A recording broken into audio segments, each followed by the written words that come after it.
안녕하세요. 간호조무사 파이널 7일 완성. 실전 모의고사 4회. 필기 실기해설 강의를 시작하겠습니다. 문제 2번. 복부검진에 관한 설명으로 옳은 것은? 2번은 건강사정 시 주의사항에 대한 문제입니다. 1번. 복부검진 시에는 복부의 이완을 위해 무릎을 세운 배행와의 자세를 취합니다. 2번. 검진 시에는 실내를 따뜻하게 합니다. 3번. 복부검진 전에 소변을 보게 합니다. 4번. 촉진을 시행할 때는 가벼운 촉진 후 심부 촉진을 합니다. 옳은 설명으로 정답입니다. 5번. 검진을 할 때 촉진으로 인해 장음의 변화가 발생할 수 있기 때문에 시진, 청진, 타진, 촉진의 순서로 검진을 진행합니다. 문제 6번. 신장에서 생성된 소변을 방광까지 운반하는 관은? 6번은 비뇨기계의 구조를 묻는 문제로 정답은 3번입니다. 소변의 배설 과정은 신장, 요관, 방광, 요도순으로 진행됩니다. 신장은 소변을 생성합니다. 요관은 신장과 방광을 연결하는 관으로 신장에서 생성된 소변을 방광까지 운반합니다. 방광은 소변이 배출될 때까지 일시적으로 소변을 저장하는 기관입니다. 방광에 저장된 소변은 요도를 통해 체외로 배출됩니다. 문제 12번. 치과의사가 오른손잡이일 경우 대상자의 머리를 기준으로 한 진료 위치는? 6번은 치과 기본 업무에 해당하는 문제로 정답은 4번입니다. 오른쪽 그림을 참고하여 보면 의사가 오른손잡이인 경우 대상자의 머리 기준으로 7시에서 12시 방향에 위치하게 됩니다. 보조자는 2시에서 5시 방향에 위치합니다.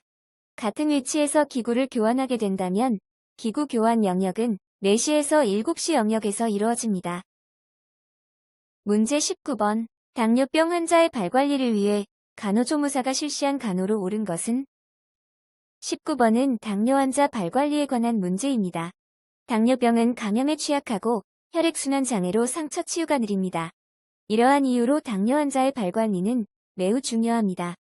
작은 상처가 쉽게 괴사로 진행할 수 있기 때문입니다. 1번. 당뇨 환자는 발에 티눈이 발생하면 병원에 가서 치료해야 합니다. 직접 제거할 경우 상처가 쉽게 생길 수 있고 상처는 감염으로 진행될 수 있기 때문입니다. 2번. 발톱은 일자로 자르도록 합니다. 정답입니다. 3번. 꼭 끼는 신발은 신지 않으며 발볼이 넓고 통풍이 잘 되는 신발이 좋습니다. 4번. 피부 손상 방지를 위해 발을 오랫동안 물에 담그지 않습니다. 5번. 건조하지 않게 발 전체에 로션이나 보습제를 발라주되 발가락 사이는 진무름이나 세균이 번식할 수 있으므로 바르지 않습니다. 20번. 부신피질 호르몬인 코르티솔의 과다 분비로 발생하는 쿠싱 증후군의 증상은? 20번은 쿠싱 증후군의 증상에 관한 문제입니다. 쿠싱 증후군은 부신피질 호르몬 중 코르티솔이 과다 분비되어 발생하는 질환입니다. 코르티솔은 혈당을 상승시켜 당뇨병을 초래합니다. 또한 감염의 민감성이 증가하고 스트레스에 대한 저항력은 낮아집니다. 불규칙한 월경, 과소월경, 무월경이 나타나며 정서적으로 불안정해집니다. 문제의 답가지를 보면 1번은 과다월경이 틀린 내용이며 과소월경이나 무월경이 나타납니다. 2번, 코르티솔의 과다분비로 달덩이 얼굴이 쿠싱 증후군에서 특징적으로 나타납니다. 정답입니다. 3번, 쿠싱 증후군은 안드로겐이 과다 생성되어 여성에게 남성화 증상을 가져와 여드름, 다모증, 탈모가 생길 수 있습니다. 4번, 수분과 나트륨의 정체로 부종, 고혈압, 저칼륨 혈증이 나타납니다. 5번, 감염의 민감성은 증가합니다. 25번, 두정이의 태아가 좁은 골반을 통과하기 위해 선진부의 자세를 계속적으로 변화시키면서 산도를 통과할 때의 과정으로 옳은 것은? 25번은 분만 과정에 관한 문제입니다. 태아의 신체 부분 중 골반 입구에 먼저 들어간 부분을 선진부라고 합니다. 분만 과정 중 태아의 선진부는 자세를 계속적으로 변화시키면서 산도를 통과하게 됩니다. 약 97%의 태아는 머리 부위가 먼저 진입하는 두정위를 취합니다. 두정위의 분만 기전은 그림과 같이 진행되는데 진입, 하강, 굴곡, 내회전, 신전, 외회전, 만출의 순서로 진행됩니다. 정답은 3번입니다. 31번. 노인의 수면 양상의 변화로 옳은 것은? 31번. 노화에 따라 신경계의 변화가 나타나며 수면 양상의 변화도 초래됩니다. 답가지를 살펴보면 1번. 노인은 전체 수면 시간이 짧아집니다. 2번. 꿈꾸는 단계인 렘 수면 시간은 일정하게 유지됩니다. 반면 꿈꾸지 않는 단계인 비렘 수면 시간은 짧아집니다. 비렘 수면은 4단계에서 깊은 수면 단계로 들어가며 생리적 회복이 이루어집니다. 3번. 잠이 들 때까지의 시간이 오래 걸리고 수면 중 자주 깹니다. 4번. 깊은 수면이 이루어지지 않아 생리적 회복이 부족하여 피곤함을 느끼고 낮잠을 자는 시간과 횟수는 증가합니다. 5번. 비렘 수면이 짧아지면서 깊은 수면을 이루지 못하고 수면의 질이 떨어집니다. 정답입니다. 36번. 브레인스토밍의 장점으로 옳은 것은 36번은 보건교육에 대한 문제입니다. 브레인스토밍은 떠오르는 생각을 종이에 기록하거나 말로 표현한 후 기록하며 생각을 논리화하는 교육 방법입니다. 어떤 계획을 세우고자 할 때, 창조적인 아이디어가 필요할 때, 집단 구성원들의 의견과 생각을 끌어내어 발전시키고자 할 때 효과적으로 사용됩니다. 1번과 2번은 토익법의 장점입니다. 3번은 강의법의 장점입니다. 4번은 브레인스토밍의 장점으로 다양한 창의적인 생각을 표현하며 창의적 아이디어가 많이 확인됩니다. 정답입니다. 5번은 심포지엄의 장점입니다. 42번. 피보험자가 의료기관을 이용할 때 진료비를 부담하지 않거나 일부만 부담하고 의료기관이 나머지 진료비를 보험자에게 청구하면 보험자가 이를 지불하는 유형으로 옳은 것은 42번. 정답은 5번입니다. 제3자 지불형은 피보험자가 의료기관을 이용할 때 진료비를 부담하지 않거나 일부만 부담하고 의료기관이 나머지 진료비를 보험자에게 청구하면 보험자가 이를 지불하는 유형입니다. 우리나라와 일본, 독일 등의 나라에서 채택하고 있는 유형입니다. 제3자 지불형은 과잉 진료 및 부당 청구에 문제가 생길 수 있고 진료비 심사에 대하여 보험자와 의료기관 간의 갈등이 나타날 수 있습니다. 44번. 포도상구균 식중독의 예방법으로 가장 옳은 것은 44번은 식중독의 예방법에 대한 문제입니다. 식중독은 식품이나 물을 매개로 하여 발생하는 소화기장애 및 신경장애 등의 중독 증상을 말합니다. 식중독의 종류에 따라 원인 식품과 예방법의 차이가 있으므로 분류하여 학습하는 것이 도움이 됩니다. 1번. 장염비브리오 식중독은 어패류를 수돗물로 깨끗하게 씻어서 섭취하면 예방할 수 있습니다. 2번은 살모넬라 식중독의 예방법으로 살모넬라균은 열에 약하여 60도에서 20분 이상 가열하면 사멸됩니다. 3번은 포도상구균 식중독의 예방법으로 정답입니다. 포도상구균 식중독의 주요 예방법은 손위생을 청결히 하고 손에 창상 또는 화농이 있으면 식품을 취급해서는 안 됩니다. 화농은 포도상구균을 원인으로 발생하기 때문입니다. 4번은 장출혈성 대장균 식중독의 예방법입니다. 5번은 보툴리누스 식중독의 예방법입니다. 51번. 코로나19처럼 전파력이 강하여 한 지역에만 국한되지 않고 세계적으로 확산하는 감염병 발생 양상은 51번 문제는 감염병의 발생 양상을 구분하는 문제입니다. 답가지를 살펴보면 1번. 산발성은 시간과 장소를 달리하여 드문드문 발생하는 양상입니다.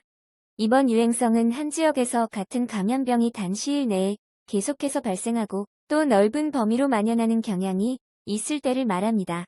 3번 주기성은 2년에서 4년마다 한 번씩 유행이 일어나는 양상을 말합니다.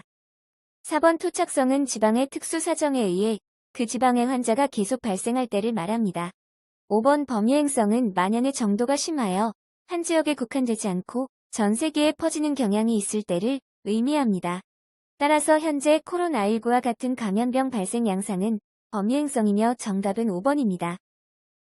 61번. 외상 후 스트레스 장애에 대한 설명으로 옳은 것은 61번. 외상 후 스트레스 장애는 약어로 PTSD라고 합니다. 이는 전쟁, 고문, 자연재해, 사고 등의 심각한 사건을 경험한 후 그 사건에 공포감을 느끼고 사건 후에도 계속적인 재경험을 통해 고통을 느끼며 그로부터 벗어나기 위해 에너지를 소비하게 되는 질환입니다. 1번. 외상 후 스트레스 장애는 심리치료를 통해 회복이 가능합니다.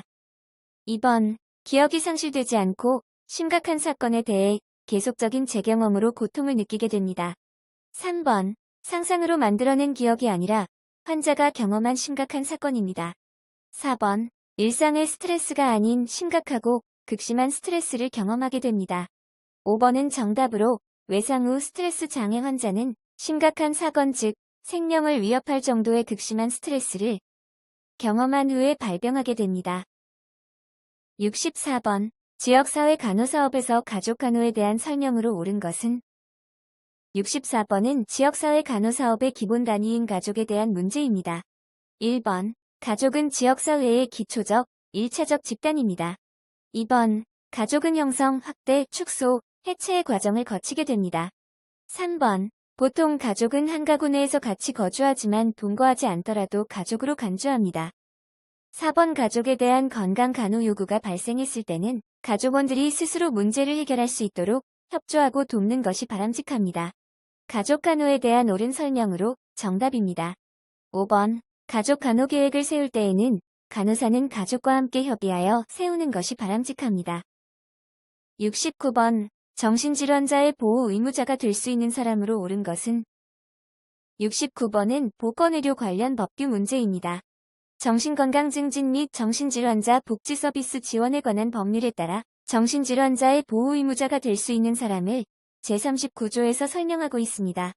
39조 1항에 따라 민법에 따른 후견인 또는 부양 의무자는 정신질환자의 보호 의무자가 됩니다. 다만 다음 각 호의 어느 하나에 해당하는 사람은 보호 의무자가 될 수 없습니다. 1호. 피성년 후견인 및 피한정 후견인.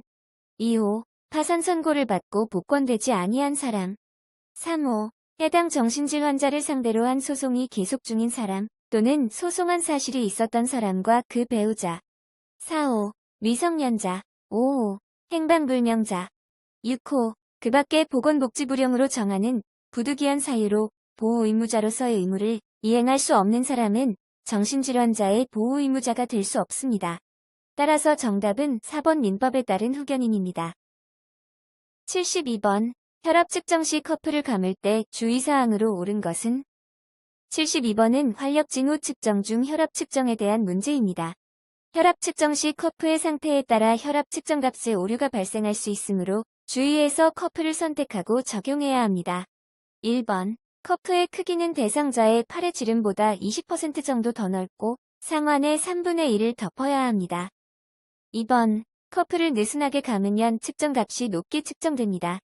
손가락 하나 들어갈 여유를 두고 감도록 합니다. 3번이 정답입니다. 4번. 커프를 상완동맥 중앙으로 오게 합니다. 5번. 상완동맥이 촉지된 곳에서 5cm가 아닌 2에서 3cm 위에 커프를 감습니다. 82번. 무의식 대상자의 구강 간호를 수행할 때 유의해야 할 사항으로 옳은 것은 82번은 구강위생에 대한 문제입니다. 답가지를 보면 1번. 구강 간호를 수행할 때에는 자세는 대상자를 반저의 상태에서 고개를 옆으로 돌리거나 치기를 취합니다. 왜냐하면 사용한 용액이 폐로 흡인되지 않도록 하기 위함입니다. 2번. 지하 감자를 사용할 때 금속이 치아에 직접 닿으면 불편감을 주므로 거즈볼을 가운데 끼워서 사용합니다. 3번. 백태나 죽은 조직은 구취를 유발하고 균이 자라는 서식지가 되므로 제거해야 합니다. 부드러운 솔은 백태나 죽은 조직을 제거하지 못하므로 약간의 강도가 있는 치솔모로 부드럽게 닦아 주어야 합니다. 4번. 잇몸이 상했을 때는 면봉이나 서랍자를 사용하여 구강 간호약에 적셔 치아의 안팎, 혀와 잇몸, 볼 안쪽을 닦아줍니다. 5번. 입가에 물기를 닦고 구강 점막이 마르지 않도록 입술에 글리세린이나 바셀린 크림, 미네랄 오일을 발라줍니다. 5번은 옳은 설명입니다. 87번. 목발 사용에 관한 설명으로 옳은 것은 87번은 목발 사용 관련 문제입니다. 1번. 목발 보행 시에는 겨드랑이가 아닌 손목이나 손바닥으로 몸무게를 지탱해야 합니다. 겨드랑이에 힘을 실으면 요골신경이나 애과신경절이 눌려 목발마비가 올 수 있습니다. 2번. 목발 길이는 신장의 2분의 1이 아닙니다. 그림을 참고하여 보면 서 있는 자세일 때 애과 아래 손가락 3에서 4개의 넓이만큼 떨어진 곳에서부터 목발의 끝을 발끝에서 정면으로 15cm, 측면으로 15cm 떨어진 지점까지의 대각선 거리를 측정하여 목발의 길이로 합니다. 3번. 계단을 오를 때는 건강한 다리부터 올라가도록 합니다. 4번. 목발의 위치는 앞쪽과 옆쪽으로 각각 15cm 위치에 둡니다. 5번은 옳은 설명입니다. 89번. 보기에서 설명하는 체위 유지 도구는 89번. 크레들은 대상자에게 위 침구에 무게가 가해지지 않게 하거나 특별치료 시 침구가 직접 몸에 닿지 않도록 하기 위해 사용합니다. 피부나 개방 상처가 심한 환자, 화상 환자, 피부염, 피부 이식 환자에게 사용하는 체위 유지 도구입니다. 정답은 2번입니다. 94번. 동맥혈가스 분석 검사에 관한 내용 옳은 것은 94번. 동맥혈가스 분석 검사는 인체의 산염기 균형과 산소 공급 상태를 파악하기 위한 검사로 임상에서 빈번히 실시합니다. 1번. 냉장 보관하지 않고 검사실로 즉시 운반하여 신속하게 검사합니다. 2번. 차광 용기에 보관하지 않습니다. 3번. 검사 체열 즉시 공기가 들어가지 않도록 고무마개로 차단합니다. 4번. 주삿 바늘을 제거한 후 약 5에서 10분 동안 압력을 가하여 출혈을 예방합니다. 5번. 검체물은 아이스박스에 담아 검사실로 즉시 운반함으로 정답입니다. 96번. 길거리를 걷다가 쓰러진 사람을 발견한 경우 의식을 확인한 후 취해야 할 행동은 96번. 심폐소생술의 순서에 대한 문제로 그림을 참고하여 보시기 바랍니다. 쓰러진 사람을 발견하면 대상자의 의식을 확인한 후 119에 구조 요청을 하고 심장 충격기를 요청합니다. 다음 순서는 호흡을 확인하여 무호흡 또는 비정상 호흡이라면 가슴 압박을 시작합니다. 가슴 압박은 성인에게 분당 100에서 120회 속도와 약 5cm 깊이로 강하고 빠르게 시행합니다.